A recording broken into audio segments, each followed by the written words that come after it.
이른바 정윤회 문건 의혹과 관련해서 비밀 회동이 실제 있었는지 여부가 조만간 결론이 날 것으로 보입니다. 검찰은 비밀 회동의 실체를 파악하기 위해서 정윤회 씨와 청와대 비서관들의 통신 기록을 분석하고 있습니다. 검찰청에 나가 있는 YTN 중계차 연결하겠습니다. 최하영 기자. 네, 서울중앙지방검찰청입니다. 검찰이 비밀 회동 여부를 판단하는 근거가 있을 것 같은데요. 어디 있습니까? 네, 검찰이 우선 주목하는 건 사건 관련자들의 통화 기록입니다. 검찰은 정윤회 씨와 이재만 청와대 비서관의 통신 기록을 확보해 분석하고 있습니다. 정윤회 씨가 청와대 핵심 관계자들과 잦은 접촉이 있었는지를 파악하기 위해서입니다. 특히 휴대전화의 송수신 기록을 통해 특정 시간대에 관련자들이 모여 있었는지를 확인하고 있습니다. 통신 자료를 분석하면 문건에 거론된 모임이 실제 있었는지를 파악할 수 있을 것이라는 게 검찰의 판단입니다. 검찰은 이러면 이번 주 안에 비밀 회동의 실체를 규명하는 작업을 마무리할 방침인 것으로 알려졌습니다.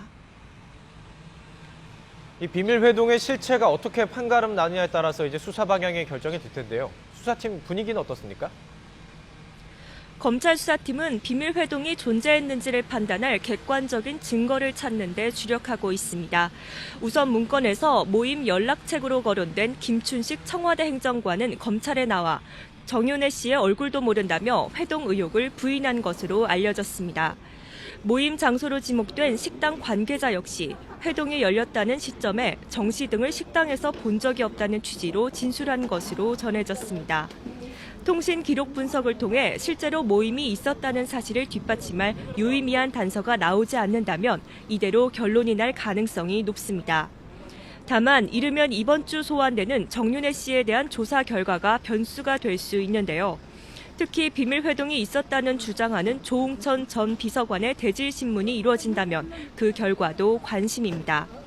이와 관련해 검찰은 지금까지 소환된 주요 인사들의 진술을 면밀히 분석하고 있습니다.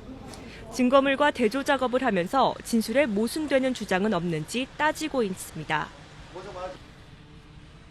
이 문건을 누가 유출했느냐도 상당한 관심인데요. 이 관련 수사 어떻게 진행이 되고 있습니까? 네, 검찰은 우선 박관천 경정의 통화 내용을 분석하고 있습니다. 해당 문건이 언론사로 들어간 경로를 파악하기 위해서입니다. 검찰은 이미 박경정과 세계일보 기자들이 지난 4월 청와대 행정관 비리 보도 시점을 전후해 잦은 통화를 한 사실을 확인한 것으로 알려졌습니다.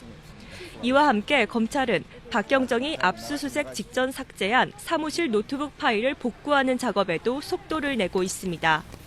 복원된 파일이 청와대 내부 감찰 내용 등을 담은 파일일 경우 박경정이 정윤회 문건을 유출한 단서가 될 수 있기 때문입니다. 이와 함께 서울경찰청 정보분실 소속 경찰관 17명에게서 압수한 휴대전화에서도 단서를 찾고 있는데요. 청와대에서 넘겨받은 조사 기록도 면밀히 검토하고 있습니다. 청와대 측은 자체 조사 결과는 물론 박경정이 파견 당시 사용하던 컴퓨터에서 삭제된 파일 등도 복구해 제출한 것으로 알려졌습니다. 문건의 진위 여부와 관련된 수사가 속전속결로 진행되는 것과 달리 문건 유출 경위에 대해 수사는 예상보다 오래 걸릴 것이라는 게 관측이 우세합니다. 지금까지 서울중앙지방검찰청에서 YTN 최하영입니다.